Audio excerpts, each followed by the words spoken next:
السلام علیکم ورحمۃ اللہ وبرکاتہ۔ اعوذ باللہ من الشیطان الرجیم، بسم اللہ الرحمن الرحیم۔ انا جہنم کانت مرصادا للطاغین مآبا لابسین فیہا احقابا لا یذوقون فیہا بردا ولا شرابا الا حمیما وغساقا جزاء وفاقا انہم کانوا لا یرجون حسابا وکذبوا بآیاتنا کذابا وکل شیء احصیناہ کتابا فذوقوا فلن نزیدکم الا عذابا۔ صدق اللہ العلی العظیم۔ رب اشرح لی صدری ویسر لی امری واحلل عقدۃ من لسانی یفقہوا قولی ربی زدنی علما۔ سورہ النبا آیت نمبر 21 سے آیت نمبر 30 تک کی تلاوت ابھی ہم نے سماعت فرمائی۔ اس کی ترجمانی یوں ہے: در حقیقت جہنم ایک گھات ہے، سرکشوں کا ٹھکانہ، جس میں وہ مدتوں پڑے رہیں گے۔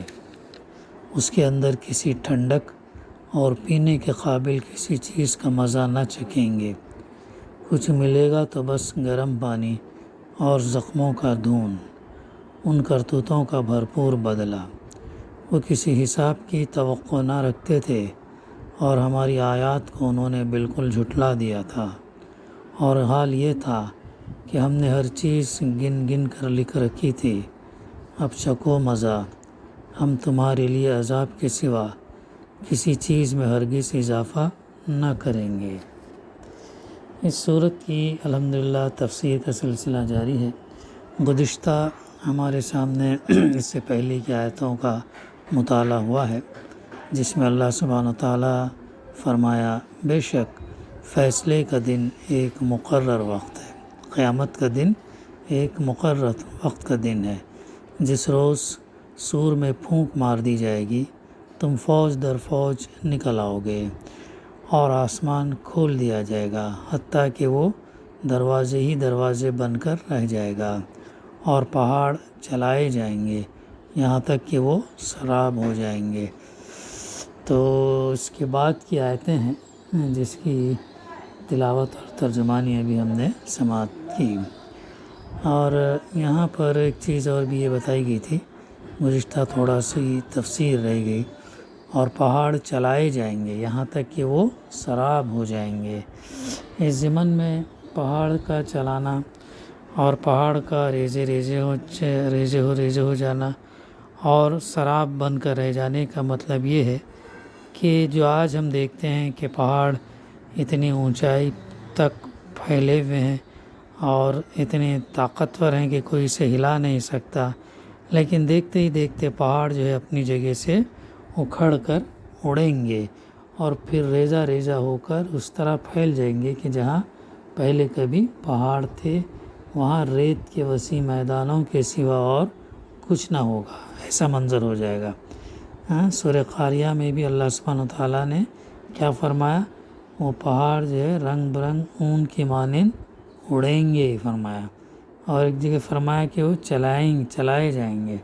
تو اس طریقے سے اتنی مضبوط چیز ایک ایسے ممکن ہو سکتی ہے، تو آج کے دور میں اسے سمجھنا ہمارے لیے بہت آسان ہے، چونکہ جب اللہ تعالیٰ اس کے اندر سے قوت کشش نکال دے گا، یعنی گریویٹیشنل فورس نکال دے گا، تو پھر ظاہر ہے وہ ہلکے روئی کے مانند ہو جائیں گے، اور اسی لیے وہ چل بھی سکیں گے، اڑ بھی سکیں گے، ریزے بھی ہو کر جمع بھی ہو جائیں گے، تمام چیزیں۔ اسی کیفیت کو سورہ طٰہٰ میں یوں بیان کیا گیا: یہ لوگ تم سے پوچھتے ہیں کہ آخر اس دن یہ پہاڑ کہاں چلے جائیں گے؟ ان سے کہو میرا رب ان کو دھول بنا کر اڑا دے گا، اور زمین کو ایسا ہموار چٹیل میدان بنا دے گا کہ اس میں تم کوئی بل اور سلوٹ تک نہ دیکھو گے۔ تو یہ وہ طاقتور چیز جو ہم دیکھتے ہیں اس کرۂ ارض پر، اس کا حال قیامت کے دن ایسا ہوگا۔ آگے فرمایا: انا جہنم کانت مرصادا، در حقیقت جہنم ایک گھات ہے، گھات اس جگہ کو کہتے ہیں جو شکار کو پھانسنے کے لیے بنائی جاتی تاکہ وہ بے خبری کی حالت میں آئے اور اچانک اس میں پھنس جائے۔ جہنم کے لیے یہ لفظ اس لیے استعمال کیا گیا کہ خدا کے باغی منکر اس سے بے خوف ہو کر دنیا میں سمجھتے ہوئے اچھل کود کرتے پھر رہے کہ خدا کی خدائی ان کے لیے ایک کھلی عامہ جگہ ہے اور یہاں کسی پکڑ کا خطرہ نہیں ہے، لیکن جہنم ان کے لیے ایک ایسی چھپی ہوئی گھات ہے جس میں وہ ایک پھنسیں گے اور بس پھنس کر اسی میں رہ جائیں گے۔ دنیا پرست انسان جو ہوگا وہ دنیا کی زندگی کو ہی سب کچھ سمجھے گا، وہ آخرت پر ایمان نہیں لائے گا۔ تو یہ ہے کہ جو ہے، اور وہ بھی یہ سمجھتے رہے کہ بس یہیں کی کامیابی سب کچھ ہے، یہاں ناکام ہوئے تو ناکام ہوئے، تو ایسا ان کا تصور ہوگا۔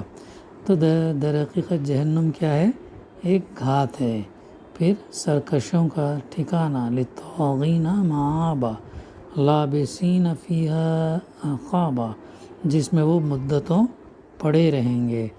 تو اس میں مفسر نے تھوڑا اس میں احقاب کے تعلق سے بعض مفسرین جو اس معنی میں لیے ہیں پے در پہ آنے والے طویل زمانے، ایسے مسلسل ادوار کہ ایک دور ختم ہوتے ہی دوسرا دور شروع ہو جائے۔ اس لفظ سے بعض لوگوں نے استدلال کرنے کی کوشش کی کہ جنت کی زندگی میں تو ہمیشگی ہوگی مگر جہنم میں ہمیشگی نہیں ہوگی، کیونکہ یہ مدتیں خواہ کتنی ہی طویل ہوں، بہرحال جب مدتوں کا لفظ استعمال کیا گیا تو اس سے یہی متصور ہوتا ہے کہ وہ لام اتنا ہی نہ ہوں گی بلکہ کبھی نہ کبھی جا کر ختم ہو جائیں گی۔ لیکن یہ استدلال دو وجوہ سے غلط ہے۔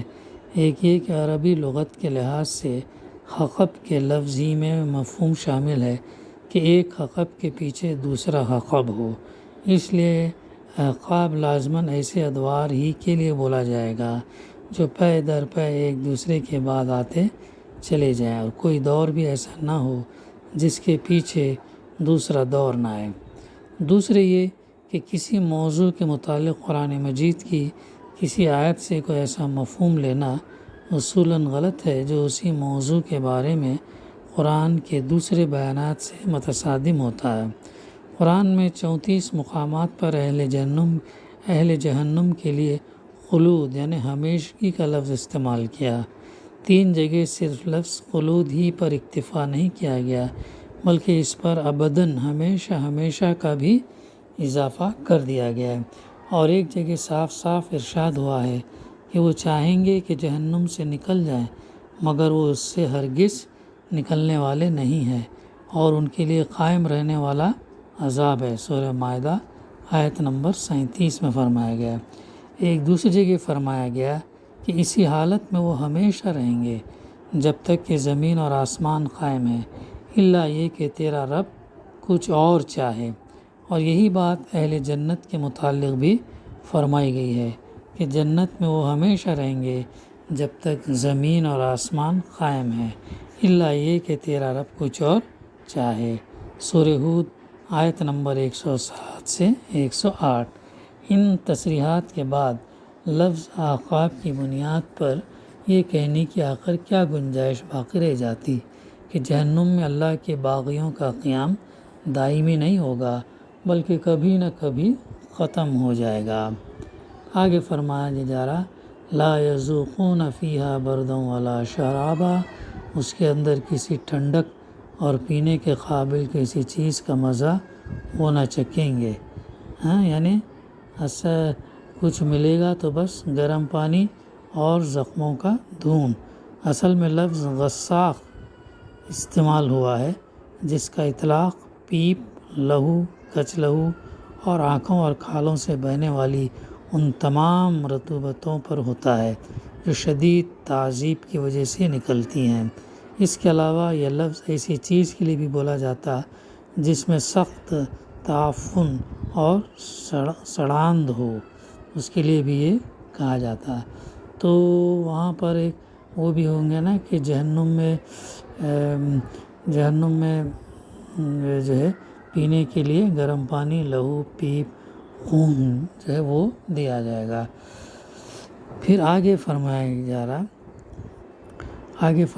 رہا کہ ان کے یہ چیز وہ ان کے کرتوتوں کا بھرپور بدلے کے صلے میں ملے گی۔ وہ کسی حساب کی توقع نہ رکھتے تھے اور ہماری آیات کو انہوں نے بالکل جھٹلا دیا تھا۔ یعنی یہ دراصل ہے وہ سبب جس کی بنا پر وہ جہنم کے اس خوفناک عذاب کے مستحق ہوں گے۔ ایک یہ کہ دنیا میں وہ سمجھتے ہوئے زندگی بسر کرتے رہے کہ کبھی وہ وقت نہیں آنا جب انہیں اللہ کے سامنے حاضر ہو کر اپنے اعمال کا حساب دینا ہو۔ یعنی بے خوف جو ہے وہ اللہ سے بے خوف زندگی وہ گزارتے تھے اور ان کے لیے دنیا ہی سب کچھ تھی۔ ان کے اندر یہ احساس نہیں تھا کہ ہمیں مرنے کے بعد دوبارہ جو عمل اس دنیا میں ہم نے کیا ہے اس کا جواب ہم کو دینا ہوگا، بلکہ بس یہی سب کچھ ہے سمجھتے ہوئے وہ زندگی گزارتے تھے۔ یہ ہے تو اصل چیز، انسان جب زیادتی، ظلم اور دوسرے غلط کام، بد اخلاقی وغیرہ اس وقت کرتا ہے جب اس کے اندر سے وہ فکر نکل جاتی ہے کہ جو ہے وہ اللہ کے ہاں اسے جواب دہ ہونا ہے کر کے۔ دراصل انسان کو برائیوں سے روکنے کی واحد چیز خوف خدا ہے، اور یہی وہی چیز ہے جو انسان کو جو ہے جنت میں داخلہ کرا سکتی ہے۔ خوف خدا یعنی اللہ سے ڈر کر جب وہ زندگی دنیا میں گزارے اور یہ سوچتے ہوئے کہ مجھے ہر عمل کا جواب دینا ہے، تو پھر اسے پھر اس کی زندگی تقویٰ، پرہیزگاری، بچتے بچاتے ہوئے پھر وہ گزارے گا۔ دوسرے یہ کہ اللہ تعالیٰ نے اپنے انبیاء کے ذریعے سے ان کی ہدایت کے لیے جو آیات بھیجی تھی انہیں ماننے سے انہوں نے قطعی انکار کر دیا اور ان کو جھوٹ۔ آیات سے مراد ہوتے ہیں یہ اللہ تعالیٰ کی قرآنی احکامات، آیات بھی ہیں، اور دوسری یہ کہ اللہ تعالیٰ کی نشانیاں، یہ دونوں چیزوں کو انہوں نے جھٹلا دیا۔ دوسرا، ماننے سے انکار کرنا یہ بھی ہو سکتا کہ ایمان لانے کے باوجود اگر ہم نے اسے مانے نہیں، اس کے مطابق اپنی زندگی کو ڈھالے نہیں، اس کے مطابق اگر ہم نے عمل نہیں کیا تو وہ بھی ایک شکل ہو سکتی ہے، واللہ عالم، کہ جو ہے انسان جو ہے اس کے پیغام کے مناسب جو ہے اس کو اپنی زندگی نافرمانیوں پر اگر گزارے تو یہ بھی اس تعریف میں آ سکتا ہے کہ جو ہے اس نے نہ مانا، صرف جو ہے پڑھ کر لیا بلکہ عملی زندگی میں اس کو اتارا نہیں، اور بالکل کہ توقع نہ رکھتے تھے، اور آیات کو انہوں نے بالکل جھٹلا دیا تھا، بالکل انکار کر دیا تھا۔ اور حال یہ تھا کہ ہم نے ہر چیز گن گن کر لکھ رکھی تھی، یعنی ان کے قول، ان کے افعال، ان کی حرکات، سکنات، حتیٰ کہ ان کی نیتوں اور خیالات اور مقاصد تک کا مکمل ریکارڈ ہم تیار کرتے جا رہے تھے، جس سے کوئی چیز چھوٹی ہوئی نہ تھی، اور وہ بیوقوف اس سے بے خبر اپنی جگہ یہ سمجھے بیٹھے تھے کہ وہ کسی اندھیر نگری میں جی رہے ہیں جہاں وہ اپنی مرضی اور خواہش سے جو کچھ چاہے کرتے رہیں، اس کی باش پرس کرنے والا کوئی نہیں، یہ سمجھ کر جو ہے وہ اپنی زندگی دنیا میں گزار رہے تھے۔ تو بالکل جھٹلا دیا تھا، اور حال یہ تھا کہ ہم نے ہر چیز ان کی گن گن کر لکھ رکھی تھی۔ اب چکھو مزہ، ہم تمہارے لیے عذاب کے سوا کسی چیز میں ہرگز اضافہ نہ کریں گے۔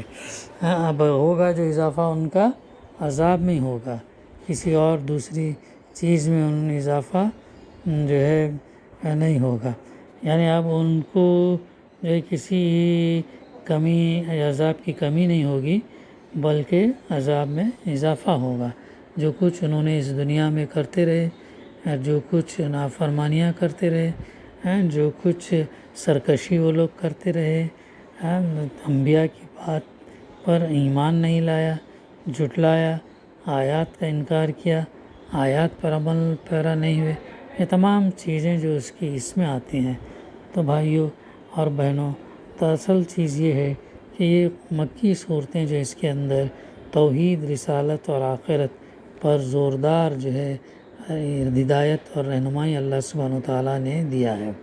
اب ضرورت اس چیز کی ہے کہ ان صورتوں کو، مکی صورتوں کو، خصوصاً پارے ہم کی کم سے کم ہم پڑھیں، سمجھیں، مفہوم اس کا ذہن میں رکھیں، تاکہ جو ہے اب جب ہم نماز جب بھی پڑھیں یا ان آیتوں کو ہم سنیں تو ہمارا ذہن ادھر ادھر بھٹکے نہیں، بلکہ اللہ کی طرف جو ہے ہم متوجہ ہو کر اپنی عبادات میں منہمک رہیں، خشوع خضوع سے جو ہے نماز وغیرہ ہم ادا کریں۔ تو مکی صورتوں کا پڑھنا، سمجھنا، عمل کرنا، ایمان بڑھانا، یہ سب چیزوں میں جو ہے بہت کام آتی ہیں۔